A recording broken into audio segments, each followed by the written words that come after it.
How I robbed the 2024 Steam summer sale. Steam is perfectly balanced with no exploits. Chad, how many Steam summer sale games have you bought so far? Like, have you bought any? 0, 3, 0, 0, 2, 1, 0, 0, 15, 5, none because I'm poor, 2 or 3. I have 0 games on my Steam. Come on, what do you do for fun? 1, 3, 1, 1, 3, 0. Damn!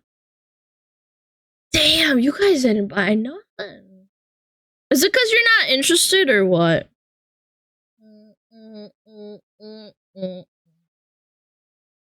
Don't ask a woman her weight, a gamer how many games they bought on Steam sale. Okay, you're getting banned then.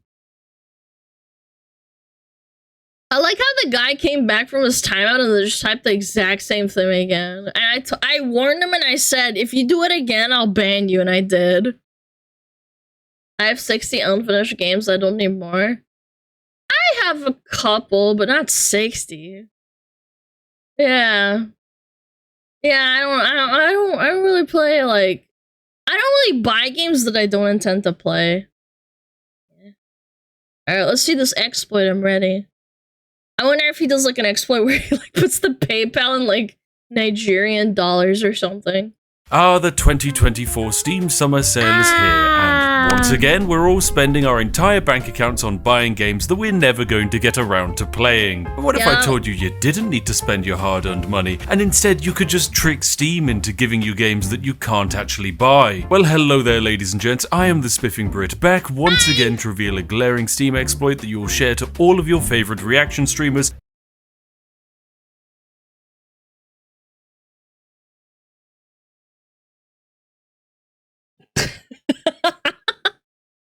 Soy pog face. So that they can nod their head in agreement. But unlike past years where we've just had a lot of fun, this exploit is big and dangerous. It is so bad that I dare not use it out of fear that Lord Gaben will nuke my Steam accounts. This is something that urgently needs to be fixed and not necessarily abused. So grab your cups of tea and summon Gaben in the comment section, because today we're going to need all the help we can get. Disclaimer: exploiting payment systems like PayPal to acquire items without payment constitutes fraud. Using such exploits to obtain games, Steam stickers, or other digital goods can lead to the suspension or termination of your PayPal and Steam accounts. In addition, in most countries, fraud is a criminal offense that can result in severe penalties, including fines and imprisonment. This video explains the theoretical aspects of such exploits. I have not performed this exploit myself, nor do I endorse its execution. The techniques described are for entertainment and educational purposes only and should not be reproduced. I didn't read all that. I'm gonna do it anyway, chat. Watch me! So what we're about to do, ladies and gentlemen, is break Steam by adding items into our cart that we haven't actually purchased or aren't even able to purchase. Now, Steam is an absolutely massive company with hundreds of employees and some of the greatest security systems on the planet. So of course, this exploit is going to require a multitude of complicated systems, and actually no, it's really easy. That's one of the problems with this exploit. In order to break Steam, you're going to need Google Chrome. Yes, it's as simple as that. Ew, Chrome! Firefox only! Step 1, in a Chrome browser, log into your Steam account, like so, and add a game to your cart. Now you want to find a very cheap game on Steam, and luckily for me, I've just got into the sales section and found a relatively fitting game. It is I Have No Mouth and I Must Scream, an absolutely terrifying game from 1996 that I've never heard of this game. Man, it's less than $1. It only costs 71 pence. The next step for us is to quite simply add this item to our cart, and then head on over to the checkout page. When in the checkout page, click Continue to Payment. Then when you're selecting your payment method, make sure to select PayPal, and then press Continue. This is going to bring up the PayPal payment method system. And just like this, we've opened up our lovely checkout, we're on to PayPal. This is the screen we want to get to. Now remember, our cart is relatively simple. It's got a single game in it that costs 71 pence. However, what we can then do on a second tab where we're logged into Steam, we are going to quite simply press F12 and open up the Chrome console. Oh no. Is he just gonna change the value? Here in the console, we're able to do something pretty cheeky. We're able to type in the command add to account cart. We can enter in absolutely any ID at all and then just run the command. An example of a sub ID on Steam might be 219050. This is the sub ID for the press preview build of Borderlands 2, which I can now press enter and it is added to my cart. I should not have access to this item. This is not a publicly viewable item on Steam. It's not even an item you can purchase, but it is now in my cart. In order to buy it, I just have to go back to the first tab and change the payment method. Once I change the payment method, I can then go through with the purchase and I will spend my 71p buying I Have No Mouth But I Must Scream and in— How much? Wait, I gotta look this up. Hold on. How much is Steam worth? $1.5 billion. No. Now, today, in 2024, it's worth $6.9 billion. And they have an exploit like this. Oh, Jesus. Oh, Lord. Oh, mama. This seems like a Chrome issue, not a Steam issue.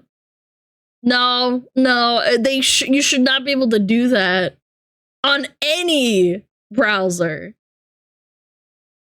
They should have foreseen this somehow.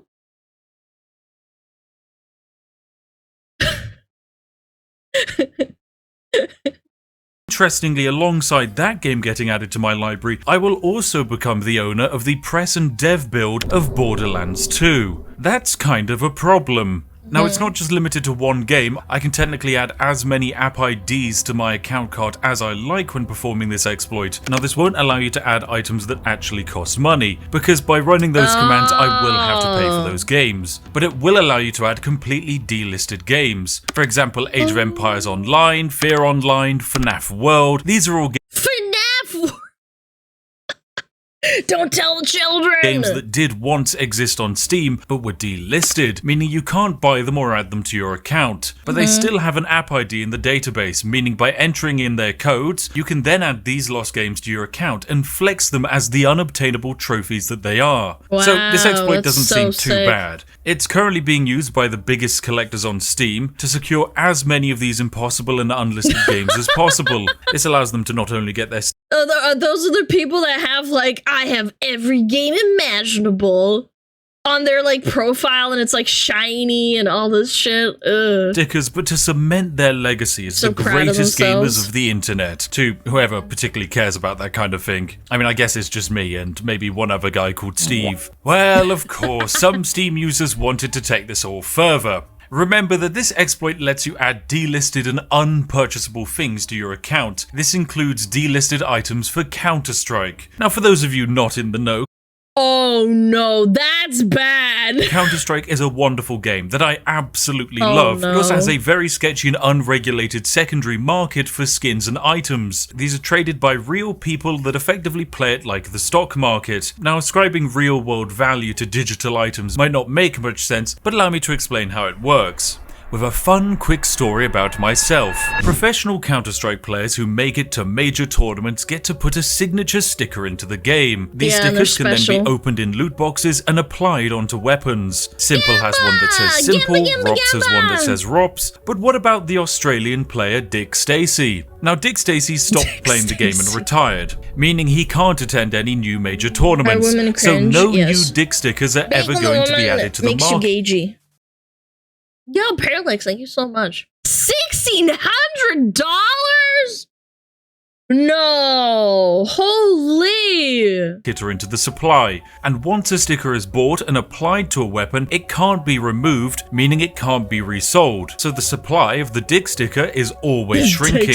Standard economic principles apply, of course, and these stickers have been steadily climbing in price for years. Now, if, like me, you predicted a market explosion, you might have bought a lot of these stickers last year for around about £4 each, and at their peak a few weeks ago, you might have hypothetically sold them for £28. This is a 600% return of investment. Yes, you have absolutely no idea how many bags of Yorkshire tea that managed to buy me. Anyway, silly and absurd it may be, there are a lot of people making a lot of money out there from these very finite items. But here's the key thing. Yeah, and now they can just flood the market and ruin these people's like little investment. These items can't ever be created again. The supply is dwindling, but the exploiters are always going to exploit, as they've started digging up the sub-IDs for delisted items from Counter-Strike, gift boxes, removed skins, and even expired Dota International items. And remember, these things have a secondary market value, so it didn't take long for these infinitely accessible items to start flooding the online markets. The PGL Major Krakow 2017 Mega Bundle was once available for Steam, and it can actually be gained via this exploit. It was originally for sale for $40 on Steam and contained souvenir packages and stickers from the event, but as so much time has passed and the supply of these items has dwindled, even simple sticker capsules from 2017 are worth over $50 on the Steam market. And with exploiters duping these items at a record rate, Valve has done its best to try and fix the bug and delete all of these items. However, there is some evidence online that inventories exist with autograph. I remember when this kind of thing happened with World of Warcraft, there was a bunch of mounts that were super duper rare, and a bunch of Chinese exploiters started duping those mounts worth like thousands and thousands and thousands of dollars. I remember that I had a bunch of friends that like bought them. Gained from using this glitch, and I wouldn't be surprised to hear if there are people out there who've made tens of thousands of dollars by exploiting this system. As you can imagine, this is a major problem. With Valve seemingly unable to fix this exploit after several days, the results appear to be that the accounts that are using this exploit excessively are receiving community bans lasting up until 2040. So whilst you might have access to your Steam account, good luck trying to sell your ill-gotten gains online. However, even with all of the financial money laundering and all of the fraud going on, this situation isn't that cut and dry. And yes, you have people trying to make as much money as possible using this exploit, but there are also people who are using this who are just attempting to document, remember, and save games that were removed from Steam. More and more publishers prioritize games for profit instead of their employees' hard work.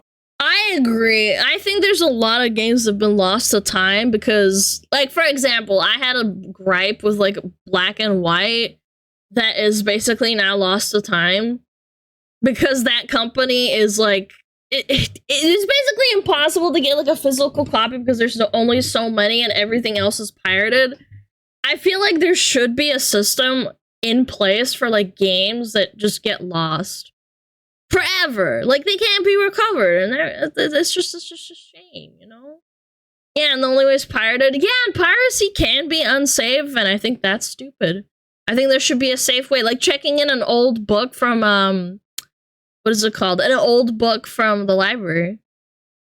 Creativity and art being preserved. In my opinion, the way to preserve lost media shouldn't be so difficult and dangerous. It shouldn't require you to jump through legal exploits in order to keep your games. Still, I hope you enjoyed this quick look at a weird Steam exploit that I'm sure will be fixed within about 4 hours of this video releasing. Well, it looks like this problem is far worse than I ever imagined. Since writing this video, I found a much more malicious application of this bug. This exploit is actually costing people real money, and I can't believe that PayPal haven't even fixed it yet. You see, this is less of a Steam exploit and more of a PayPal cart exploit. Effectively, in the prior glitch, we have used PayPal to inject commands into Steam and trick them into handing over things we shouldn't have. So simply inject into a PayPal cart an item named $100 donation. Now, this is a fake item, so it doesn't cost the exploiter anything. However, you can then issue a chargeback and claim you didn't receive your goods or service. Yeah, people did that with the World of Warcraft subscriptions as well. People would charge back World of Warcraft, like Blizzard, for their what is it called? For their subscriptions for $15, and eventually they just said, if you do this, we're gonna like permanently ban you and everything. And just like that, you've committed chargeback fraud and cost the streamer 100 of their actual real dollars. This is a very serious issue. Lots of streamers have already been hit by this, several times in fact. Heck, if you're reacting to this right now, I'd probably disable your donation link temporarily. But I personally want to shout out Pirate Software and his team for helping document and research this exploit. Now this exploit hit my radar because I love Steam and the games on that platform. I also don't want to see other content creators get scammed out of their money because of an exploit that they have absolutely no control over. This can't continue. It is dangerous. It is bad.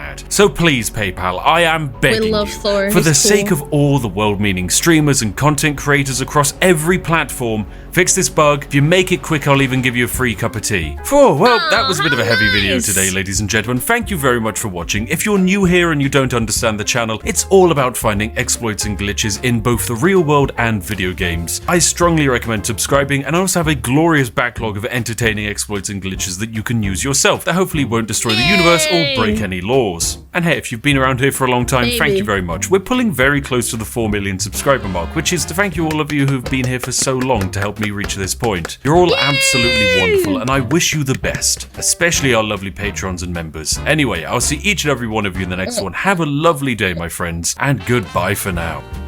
Bye! I love Spiffing Brit. I like his speaking voice. It's very proper. It's very proper. Yeah, I remember a lot of people being scared about chargebacks. There was someone that donated a girl streamer, I think it was like $5,000, and then they charged them back. I was like, they were like, wow, thank you so much, and like they cried, and they said it was like super special, it means a lot, and then they just charged them back. Actual scum. Bruh. Yeah, absolute bruh moment.